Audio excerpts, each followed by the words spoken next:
Assalomu alaykum onam. Va alaykum assalom o'g'lim. Muncha qolib ketding?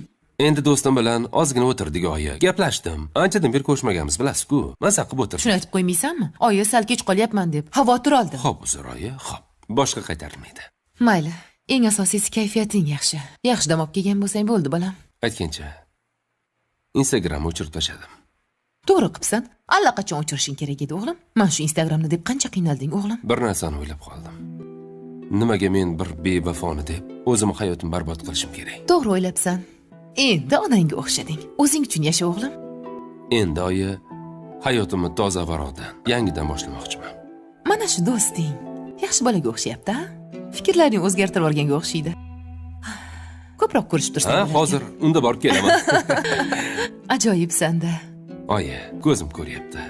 Bu degani endi nogiron emasman. Soppa sog'lomsan. Endi baxtli bo'la olaman, to'g'rimi? Albatta baxtli bo'lasan. Hech narsani o'ylama. Yoningda men borman. Ko'zim ko'ryapti. Sizdan boshqa o'zi kimga kerakman, onaginam? Bolajonim. Siz xor bo'laman, onaginam. Har doim yoningdaman bolam. O'g'lim, hech kimga kerak bo'lmasang ham menga keraksan. Rahmat. Dadam qandilar? Nozimanikiga ketdilar sovchilikka. Darrov sovchi jo'natdinglarmi? O'zing boringlar deding-ku? Sal shoshilmasak bo'lardi. Ozgina vaqt o'tish kerak. Vaqt o'tmasdan uylanish kerak, bolam. Seni kayfiyating ob-havoga o'xshaydi. Bir kun qarasa qor yog'adi, yomg'ir yog'adi, bir kun qarasa quyosh chiqadi. Qo'ysiz-chi, oyi. Aynib qolsang nima qilamiz keyin? O'zimni tushunmayman-ku. Siz meni qayerdan tushunasiz? Sen menga o'xshaysan, eng asosiysi shu. Assalomu alaykum. Va alaykum assalom. Va alaykum assalom. O'tiring. Nima bo'ldi mulla aka? Surishtirdingizmi? Dadamni bir boy odam olib ketganmish. Ha, o'sha Sodiqboy. Sodiqboy? Dadam yonlaridagi oq sochli odam bor-ku, o'sha Sodiqboy bo'ladi. Sen qayerdan bilasan? Internetda yosh qizga uylangan bor edi-ku, o'sha Sodiqboy. Rosa puli ko'p odam. O'shami? Ey, kelin, qizi gapirasiz, ey. U dadamni boshiga uradimi? Nima, dadam qiz bo'lamidi? Kim biladi? Balki dadamni tanishidir. Ha, bo'lishi mumkin. Dadamni tanishlari ko'p edi. Bir-birlariga yordam berayotgan bo'lishlari mumkin. Undan ko'ra o'sha Sodiqboyni ishxonasiga borib surishtiraylik. Bo'lmasa ertaga borib kelamiz. To'xta, nimalar deyapsan? Biz kelinaying bilan bozor tashlab keta olmaymiz. Bir kunga hech narsa qilmaydi aka. Mana men ham javob so'rayman. Borib kelmasak bo'lmaydi. Tavba qildim, bir kamish qolgandi endi. Kap-katta dadamni qidirib yursak, ular mazza qilib yo'lda yashayapti. Biz bu yerda sarsonmiz. Dadasi, o'zimizni eski joyimizga qaytarib olishimiz kerak. Ko'ryapsiz-ku, bu yerda yaxshi savdo bo'lmayapti. Mana endi dadam bizdan xafalar. Voy, biz nima qildik xafa bo'ladilar? Ko'chada qoldirmagan bo'lsak, issiqqina joyga joylashtirib kelgan bo'lsak, Biror marta borib xabar olmadik. Shunga xafa bo'ladilar-da. Endi hozir hamma o'zi bilan o'zi ovorada. To'g'ri, Ovsin, to'g'ri. To'g'rimi Ovsinjon, tirikchilikni o'zi bo'ladi. Assalomu alaykum onam. Va alaykum assalom o'g'lim. Muncha qolib ketding? Endi do'stim bilan ozgina o'tirdik oyi. Gaplashdim. Anchadan beri ko'rishmaganmiz, bilasiz-ku. Maza qilib o'tirdik. Shuni aytib qo'ymaysanmi? Oyi sal kech qolyapman deb xavotir oldim. Xo'p, uzr oyi, xo'p. Boshqa qaytarilmaydi. Mayli. Eng asosiysi kayfiyating yaxshi. Yaxshi dam olib kelgan bo'lsang bo'ldi, bolam. Aytgancha Instagramni o'chirib tashladim. To'g'ri qilibsan. Allaqachon o'chirishing kerak edi o'g'lim. Men shu Instagramni deb qancha qiynalding o'g'lim? Bir narsani o'ylab qoldim. Nimaga men bir bevafoni deb o'zimni hayotimni barbod qilishim kerak? To'g'ri o'ylabsan. Endi onangga o'xshading. O'zing uchun yasha o'g'lim. Endi oyi hayotimni toza varodan yangidan boshlamoqchiman. Mana shu do'sting yaxshi bolaga o'xshayapti, ha? Fikrlaring o'zgartirib olganga o'xshaydi. Ko'proq ko'rishib tursan. Ha, hozir unda borib kelaman. Ajoyibsan-da. Oyi, ko'zim ko'ryapti. Bu degani endi nogiron emasman. Soppa sog'lomsan. Endi baxtli bo'la olaman, to'g'rimi? Albatta baxtli bo'lasan. Hech narsani o'ylama. Yoningda men borman. Ko'zim ko'ryapti. Sizdan boshqa o'zi kimga kerakman, onaginam? Bolajonim. Siz xor bo'laman, onaginam. Har doim yoningdaman, bolam. O'g'lim, hech kimga kerak bo'lmasang ham menga keraksan. Rahmat. Dadam qandilar? Nozimanikiga ketdilar sovchilikka. Darrov sovchi jo'natdinglarmi? O'zing boringlar deding-ku? Sal shoshilmasak bo'lardi. Ozgina vaqt o'tishi kerak. Vaqt o'tmasdan uylanish kerak, bolam. Seni kayfiyating ob-havoga o'xshaydi. Bir kun qarasa qor yog'adi, yomg'ir yog'adi, bir kun qarasa quyosh chiqadi. Qo'ysiz-chi, oyi. Aynib qolsang nima qilamiz keyin? O'zimni tushunmayman-u. Siz meni qayerdan tushunasiz? Sen menga o'xshaysan, eng asosiysi shu. Assalomu alaykum. Va alaykum assalom. Va alaykum assalom. O'tiring. Nima bo'ldi mulla aka? Surishtirdingizmi? Dadamni bir boy odam olib ketganmish. Ha, o'sha Sodiqboy. Sodiqboy? Dadam yonlaridagi oq sochli odam bor-ku, o'sha Sodiqboy bo'ladi. अब इसके अगली किस्त में आप देखेंगे कि रात के आखिरी पहर जब सारा शहर नींद की आगोश में सो रहा था,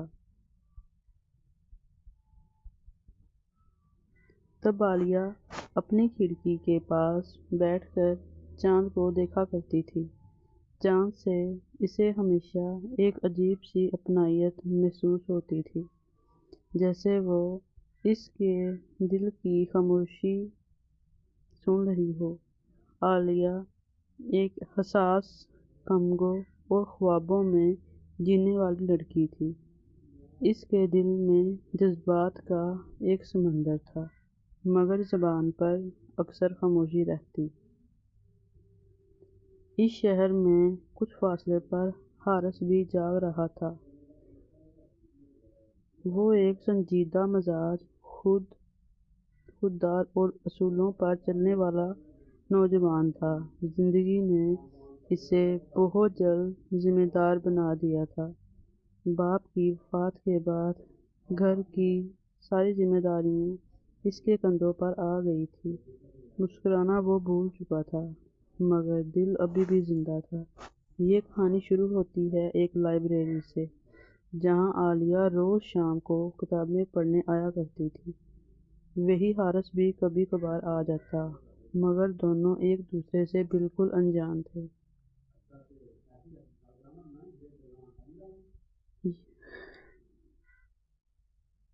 जब आलिया रोज़ शाम को किताबें पढ़ने आया करती थी, वहीं हारिस भी कभी कभार आता।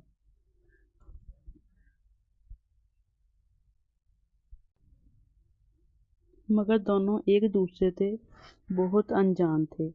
एक दिन आलिया के हाथ से एक किताब गिर गई। हारिस ने झुककर वो किताब उठाई और खामोशी से इसकी तरफ बढ़ा दी। शुक्रिया, आलिया ने धीमी आवाज़ में कहा। हारिस ने बस सर हिला दिया और वहाँ से चला गया। मगर उस लम्हे ने दोनों के दिलों में एक हल्की सी लहर पैदा कर दी। दिन गुजरते गए, मुलाकातें बढ़ती गई, कभी किताबों के हवाले से, कभी खामोश होंठों, मुस्कुराहटों के ज़रिए। दोनों बात कम करते थे, मगर आंखें बहुत कुछ कह देती थी। आलिया को महसूस होने लगा था कि हारिस को खामोशी में भी एक दर्द छुपा है, और हारिस को आलिया की खामोश मुस्कुराहट में सुकून मिलने लगा था। मगर हर मोहब्बत आसान नहीं होती। हारिस के दिल में एक खौफ था।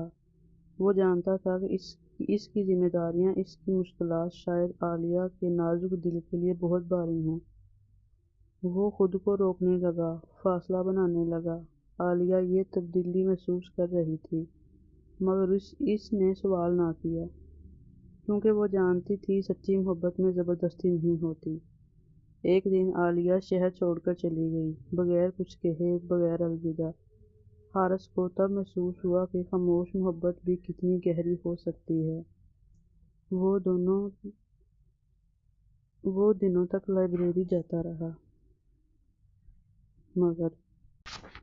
मगर आलिया कभी वापस ना आई। इससे ये जाहिर हो रहा था कि इसकी मोहब्बत इसको दूर कर रही है। साल गुजर गए। जिंदगी ने दोनों को एक फिर मौका दिया। एक दिन एक अदबी तकरीब में हारिस की नज़र इस चेहरे पर ठहर गई जो इसके दिल में आज भी जिंदा था। आलिया अब एक मशहूर नावल नगार बन चुकी थी। निगाहें मिली, खामोशी बोल उठी। कुछ कहोगे? आलिया ने पहली बार सवाल किया। हारिस की आंखों में नमी थी। کچھ محبتیں لفظوں کی محتاج نہیں ہوتی۔ عالیہ مسکرا دی۔ مگر کچھ کہانیاں ادھوری رہ جائیں تو درد بن جاتی ہیں۔ اس بار حارث نے خاموشی کو جیتنے نہیں دیا۔ اس نے کہا، اگر آج بھی دیر نہ ہوئی ہو تو کیا ہم اپنی کہانی مکمل کر سکتے ہیں؟ عالیہ کی آنکھوں سے آنسو بہہ نکلے، مگر یہ آنسو خاموشی کے تھے۔ کچھ محبتیں وقت مانگتی ہیں، کچھ کہانیاں صبر کے بعد مکمل ہوتی ہیں، اور کچھ دل برسوں بعد بھی ایک دوسرے کو پہچان لیتے ہیں۔ یہ تھی ہماری آج کی کہانی۔ اگر آپ کو ہماری کہانی اچھی لگی ہو تو ہمارے چینل کو سبسکرائب کریں، آگے سے آگے شیئر کریں تاکہ ہم اگلی دفعہ اور بھی اچھی کہانی لے کے آ سکیں۔ دعا میں